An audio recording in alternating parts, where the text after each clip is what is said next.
نحمده ونستعينه ونصلي على رسوله الكريم أما بعد.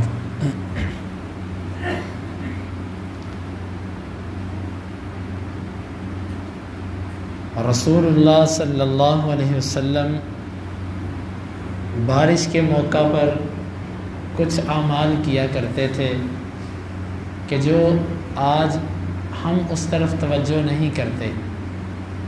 سب سے پہلی چیز، جب بارش کے آثار ہوتے، ہوائیں چلتی، بادل آتے تو آپ سخت خوف زدہ ہو جایا کرتے تھے. آپ کے چہرے پر سخت پریشانی رہتی تھی. جب تک بارش شروع نہیں ہوتی تھی اس وقت تک آپ پریشان رہتے تھے، اللہ سے استغفار کرتے رہتے تھے. اس کی وجہ یہ تھی کہ پہلی امتوں پر جب عذاب آئے تو پہلے یوں ہی بادل اور ہوائیں اور آندھیاں، بعض امتوں پر عذاب کے آنے سے پہلے یہ آثار تھے، اور ان امت کے لوگوں نے سمجھا کہ شاید ابھی بارش ہونے والی ہے. ان بادلوں کو دیکھ کر، ان ہواؤں کو دیکھ کر وہ بڑے خوش ہوئے، لیکن ان بادلوں کے اندر اللہ رب العالمین کا عذاب تھا. تو آپ صلی اللہ علیہ وسلم، آپ کا علم سب سے کامل تھا، اور جس کا علم زیادہ ہوتا ہے اس کی احتیاط بھی زیادہ ہوتی ہے.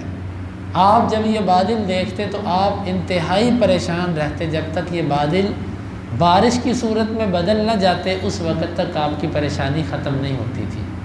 تو پہلا طریقہ یہ ہوا کہ ایسے بادل اور ہواؤں کو دیکھ کے استغفار کیا جائے، اللہ تعالیٰ سے ڈرا جائے، اور پہلی امتوں کی تباہی اور ہلاکت کو اپنے ذہن میں رکھا جائے.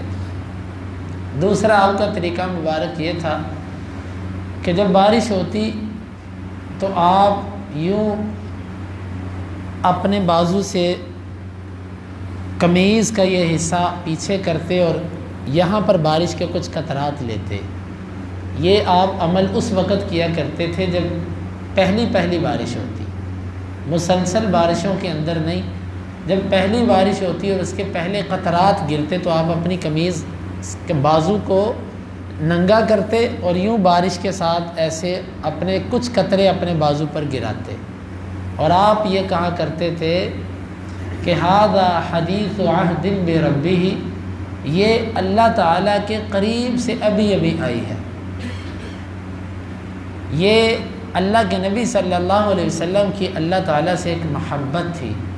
جس طرح کسی بندے کو کسی سے محبت ہو اور اس بندے کے علاقے سے کوئی آئے تو وہ اس سے معلومات لیتا ہے، اس سے ملتا ہے، اس سے پوچھتا ہے، آپ صلی اللہ علیہ وسلم کو اللہ تعالیٰ سے بہت محبت تھی.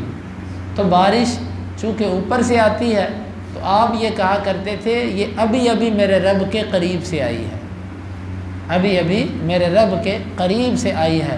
تو یہ آپ کا ایک انداز تھا. آپ بارش ہوتی تو آپ ابتدائی بارش کے اندر اس کے ابتدائی قطروں میں ایسے بھی کیا کرتے تھے. تیسرا طریقہ یہ تھا، تیسرا ادب جو بارش کے موقع پر آپ صلی اللہ علیہ وسلم کی سیرت سے ملتا ہے وہ دعا ہے. دعا، کیونکہ جب بادل بارش کی صورت میں بدل جاتے ہیں تو بارش اللہ تعالیٰ کی رحمت ہے. گویا کہ یہ ایسا وقت ہوتا تھا کہ جس میں اللہ تعالیٰ کی رحمت جوش میں ہوتی تھی.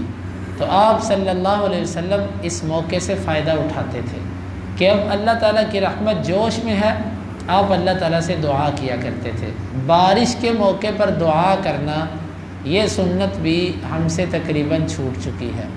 ہمیں چاہیے کہ ان بارش کے لمحات کے اندر اپنے لیے دعا کریں اور زیادہ سے زیادہ دعا کریں. ممکن ہے کہ یہ قبولیت کا وقت ہو، اللہ تعالیٰ اس وقت میں کی ہوئی دعا کو قبول کرے. تو جتنا ہو سکے، جہاں تک ہو سکے، ہمیں اس موقع پر اللہ تعالیٰ سے دعا کرنی چاہیے. اور کچھ نہیں، زیادہ کچھ نہیں تو کم از کم 2-4 منٹ، یا چل رہے ہیں، گاڑی چلا رہے ہیں، کسی جگہ پر مصروف ہیں تو چلو یوں ہاتھ اٹھا کے نہ صحیح، لیکن دل ہی دل میں بندہ اللہ تعالیٰ کی طرف متوجہ ہو جائے.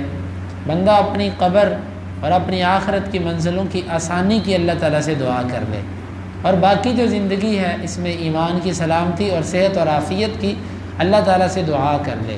یہ بارش کے موقع پر دعا کرنا بھی بارش کے موقعوں پر جو آداب تھے جن کا اللہ کے رسول صلی اللہ علیہ وسلم خیال کرتے تھے ان میں سے ایک ہے۔ چوتھی چیز جو ہمارے لیے ہے وہ یہ ہے کہ بارش جب ہوتی ہے تو عام طور پر گلیوں کے اندر پانی کھڑا ہو جاتا ہے، یہاں پر بہت کم لوگوں کی توجہ ہوتی ہے۔ یہ بھی کوشش کرنی چاہیے کہ اپنے گلی محلے کے اندر پانی کی نکاسی کا اچھا انتظام کریں۔ دیکھیے اپنے گھر کے اندر تو ہم زیادہ سے زیادہ پیسے لگا کے بہترین گھر بنا لیتے ہیں، لیکن وہ رستہ جو میرے گھر کو آتا ہے اس رستے کی صفائی ستھرائی کے لیے یا یہاں سے پانی کی نکاسی کے لیے اگر آپ پیسے خرچ کرتے ہیں تو آپ کو اس پر اجر ملے گا۔ یہ صدقہ ہے۔ وَإِمَاطَةُ الْأَذَىٰ عَنِ الطَّرِيقِ، رستے سے تکلیف دہ چیز کو ہٹانا یہ صدقہ ہے، یہ صدقہ ہے۔ تو آپ اگر یہ صدقہ کرتے ہیں تو آپ کو اس پر اجر ملے گا۔ ضروری نہیں کہ ہم یہ کام سارے گورنمنٹ پہ چھوڑ دیں کہ وہ یہ کرے، اگر وہ نہیں کرتی تو وہ اللہ کو جواب دہ ہے، لیکن اگر آپ یہ کام کرتے ہیں تو عند اللہ آپ کے لیے بڑا اجر ہے۔ تو اپنی اپنی گلی کے اندر ان رستوں کے اندر اگر ہر آدمی اس چیز کا احساس کرے، باقی نہ کریں، ایک بندے کو اللہ تعالیٰ نے دے رکھا ہے وہ ایسا سسٹم بنا دے کہ پانی کی نکاسی آسان ہو جائے، تو یہ بھی ایک گزرنے والے کو تکلیف سے بچانے کی ایک کیفیت ہے۔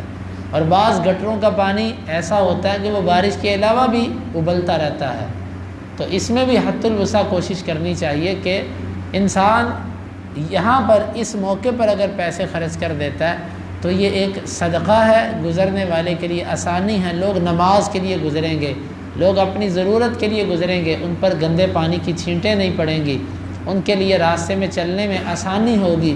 یہ بھی بارش کے موقع پر، بلکہ ہمیں عام موقعوں پر یہ چیز کا خیال کرنا چاہیے تاکہ جب بارش ہو تو یہ رستوں کے اندر یہ مشکل اور یہ تکلیف نہ آئے۔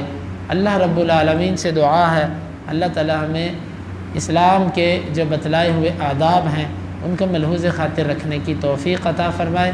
اللہم انفعنا بما علمتنا وعلمنا ما ينفعنا وزدنا علما وآخر دعوانا ان الحمد للہ رب العالمین۔